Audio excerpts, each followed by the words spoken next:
Disclaimer.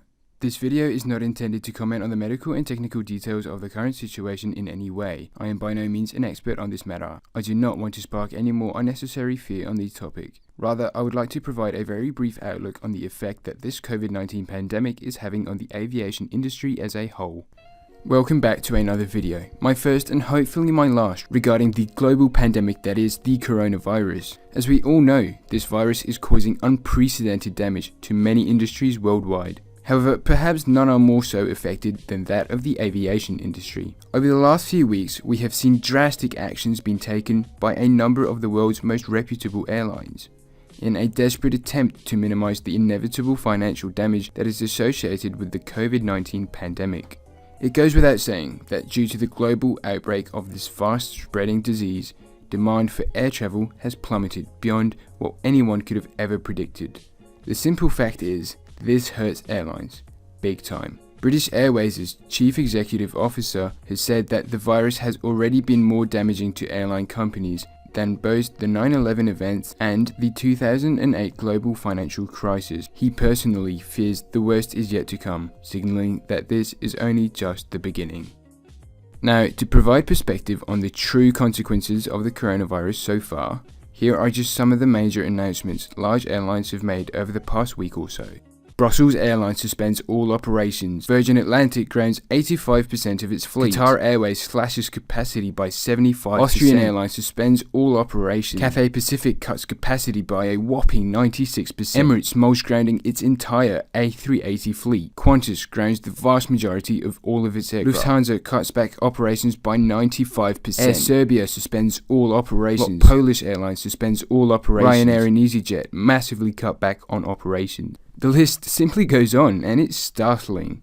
The sheer impact this has on the aviation industry in general is something that's never been seen before. In the relatively young history of flying, this is by far the worst the industry has ever been hit, and it will most certainly go down in the history books as a major event. As far as airline bankruptcies and casualties are concerned, so far, only the British regional airline Flybe has suffered a complete shutdown. However, it's worth noting that the airline already had its own financial troubles before this virus even took off. Undoubtedly though, this virus will claim the lives of numerous airlines, particularly in the worst hit areas of the globe, such as Asia and Europe. Having strong liquidity and financial resources is a key for long-term survival in these uncertain times. Unfortunately, the downfall of airlines such as Norwegian, Cathay Pacific and Virgin Australia, just to name a few, is something that is widely being predicted these days due to a lack of solid liquidity. Korean Air is yet another airline that faces immense challenges over the next few weeks and months, as their president Woo Ki-hong is quoted as saying, "If the situation continues for a longer period, we may reach the threshold where we cannot guarantee the company's survival." It's messages like these that a lot of airlines are fearing having to announce, yet it seems inevitable that without any financial aid from governments, the ultimate demise of these carriers is not too far away. During these extreme times, it's important to stay positive and to remain hopeful for the future of air travel. After all, people will always have the need to travel, and demand will certainly be on the rise again after the virus crisis is over. This we know for a fact. What we don't know, however, is how long this may take.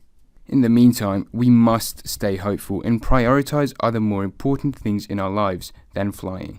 Thank you very much for watching this very brief analysis video, if you can call it that, and please stay safe in the meantime. Hopefully we can all get through this together in the near future.